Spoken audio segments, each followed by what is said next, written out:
귀화한 중국인이 이른바 사무장 병원을 차려놓고 중국인 관광객들에게 성형시술법을 가르치다 경찰에 적발됐습니다. 총선이 30여일 앞으로 다가왔지만 여야의 경선 일정이 늦어지면서 정책 선거가 실종되고 있습니다.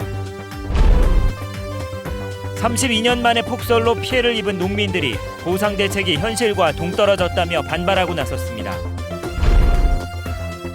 제주 지역에 처음으로 열병합 발전소가 추진되고 있는 가운데 안전성이 검증되지 않아 논란이 커지고 있습니다. 여러분 안녕하십니까? 뉴스데스크 제주입니다. 무자격자가 의사를 고용하거나 명의를 빌려 불법으로 만든 병원을 이른바 사무장 병원이라고 하는데요. 귀화한 중국인이 사무장 병원을 차려놓고 관광객 신분으로 입국한 중국인을 상대로 성형시술법까지 가르치다 적발됐습니다. 박주연 기자가 보도합니다. 제주 시내 한 성형외과에 중국인 여성 10여 명이 모여 있습니다. 미용 강사들이 눈썹 문신을 그리는 성형시술법을 가르칩니다.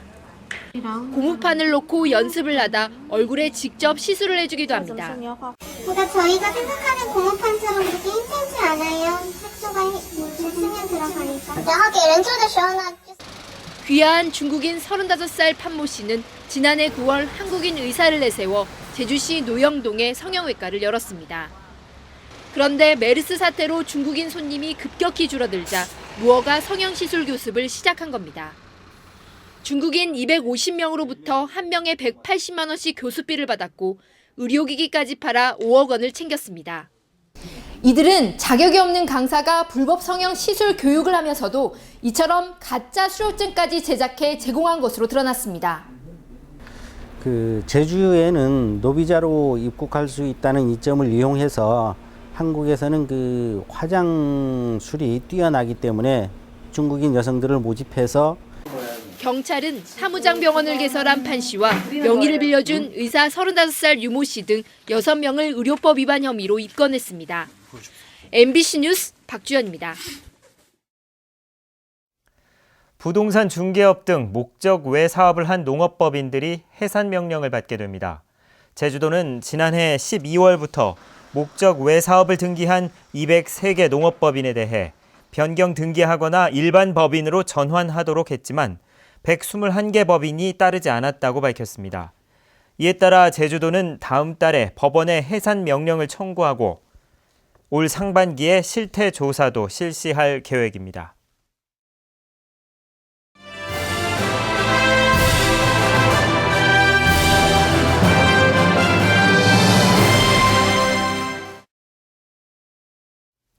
(4.13) 총선이 불과 30여일 앞으로 다가왔지만 아직 후보자의 윤곽조차 드러나지 않고 있습니다.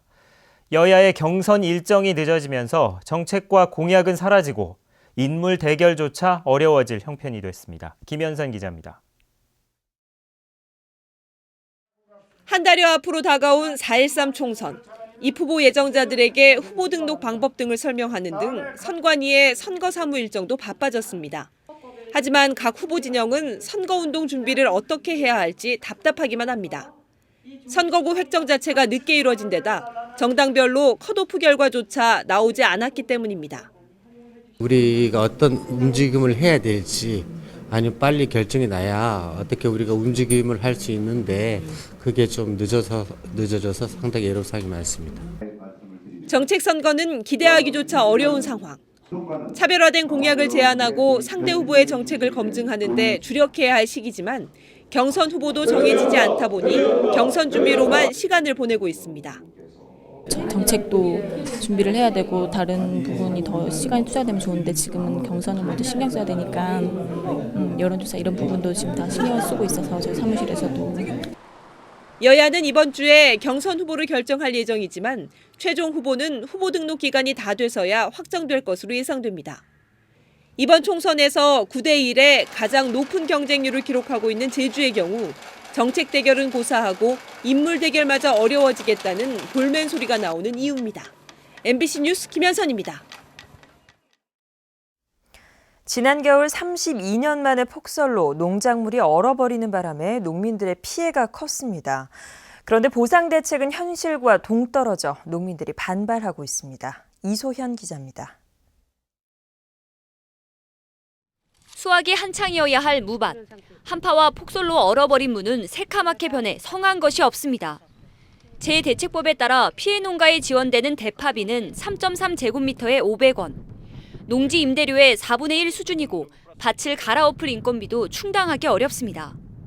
최악의 농작물 냉해 피해가 발생했지만 보상 대책은 현실과 너무 동떨어져 농민들은 막막하기만 합니다. 재보상법이나 농협에서 이게 약 한 700원 정도 평당 700원 정도 보상해 준다는데 탁업비가 부족하고 그 정도는 단가 전혀 안 맞지 않습니다. 제주농민 다 죽는다. 제주농업 살려내라. 성난 농민들이 아스팔트 바닥에 썩어버린 물을 내팽겨치며 항의하고 나섰습니다. 월동물을 시장에서 격리하는 차원에서 3.3제곱미터에 2,100원을 지원해 산지에서 폐기해야 한다는 겁니다.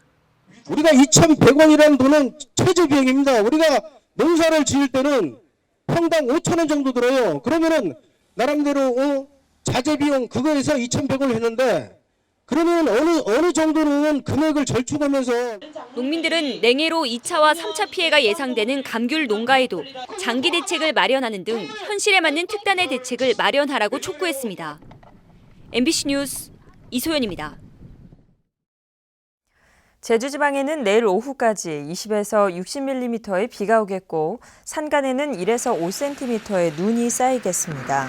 내일 새벽에는 기온이 떨어지면서 농작물에는 서리 피해가 우려되고 당분간 평년보다 쌀쌀한 날씨를 보이겠다고 기상청은 예보했습니다. 제주도 남쪽 먼바다에는 풍랑주의보가 내려졌습니다. 신제주 인구 밀집 지역 인근에 쓰레기를 태워 전기를 생산하는 열병합발전소가 추진되면서 주민들이 반발하고 있는데요. 쓰레기 문제 해결을 위해 필요하다지만 아직은 안전성이 검증되지 않아서 논란이 커지고 있습니다. 권혁태 기자입니다. 제주시 해안동에 건설을 추진 중인 열병합발전소. 제주도로부터 받은 허가증에는 먼지와 이산화황 등의 오염물질 배출이 연간 502톤까지 허용됩니다. 기준치만 넘어서지 않으면 다이옥신 등 중금속도 배출할 수 있습니다. 하지만 지역 주민과 환경단체들은 오랫동안 오염물질이 누적될 경우 위험하다고 주장합니다. 사람한테 치명적인 어떤 이 중금속이나 다이옥신은 이게 분해가 안 되기 때문에 계속 축적이 됩니다. 그리고 이 발전소를 한번 세우면 3-10년, 최소한 3-10년 계속 간단 말이에요. 특히 폐비닐이나 페트병 등 고체 연료를 태워 전기를 생산하는 열병합 발전은 국내에 도입 초기 단계라 안전성에 대한 검증된 자료도 사실상 없는 상태. 자료들이 있나요? 지금 우리가 지금 아직까지 지금 공식적인 우리가 지금 데이터는 지금 보건소에서 내려온 건 없습니다. 환경부는 충남과 강원 지역의 열병합 발전 환경영향평가에서 오염물질이 많이 배출돼 주거 밀집 지역에는 적합하지 않다는 의견을 냈습니다. 제주도는 오는 2019년까지 동복리에 들어서는 자원순환센터에도 해안동보다 3배 이상 큰 열병합 발전소를 계획하고 있어 논란은 계속될 것으로 보입니다. MBC 뉴스 권혁태입니다. 제주도 개발공사가 탄산수 사업을 본격적으로 추진합니다. 개발공사는 CJ제일제당과 탄산수 사업 추진을 위한 제주 탄산수 합작 법인을 설립하기로 하고 개발공사는 총괄 관리와 제조, 물류 관리 등을, CJ 측은 유통과 판매를 맡는 방안을 추진 중입니다.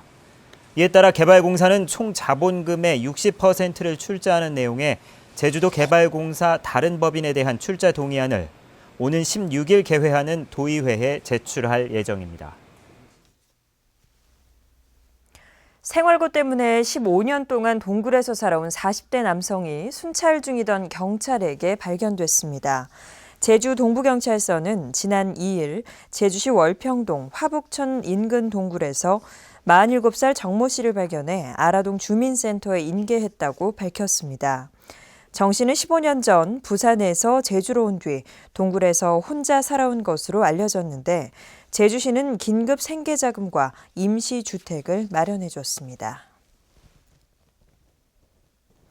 대한적십자사 제주도지사는 오늘 제주시청 어울림쉼터에서 도내 취약계층을 위한 올해 사랑의 무료 급식 활동을 시작했습니다. 또한 적십자사는 일주일에 한 번씩 밑반찬도 거동이 불편한 취약계층에게 전달할 예정입니다. 사랑의 무료 급식은 지난 2007년부터 시작됐고 지난해에는 260차례에 걸쳐 4만여 명에게 제공됐습니다. 이중섭 탄생 100주년을 기념하는 특별 미공개 자료전이 서귀포시 이중섭 미술관에서 개막했습니다. 다음 달 말까지 열리는 특별전에서는 이중섭 화백이 부인 이남덕 여사와 두 아들을 일본에 보낸 뒤인 1952년부터 2년 동안 부인에게 보낸 편지가 처음으로 공개됐습니다. 편지에는 이 화백이 가족과의 재회를 바라며 그린 사파와 글이 남겨 있어 당시의 심경과 생활상을 감상할 수 있습니다.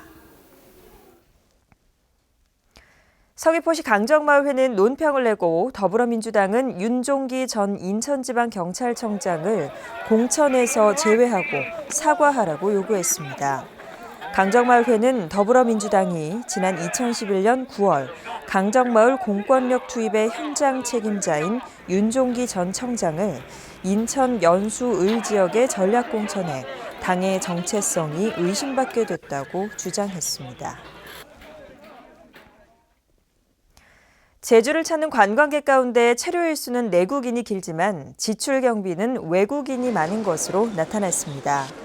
제주관광공사가 지난해 내외국인과 크루즈 관광객 6,900여 명을 조사한 결과 평균 체류 일수는 내국인이 5.081로 외국인의 4.451보다 길었습니다.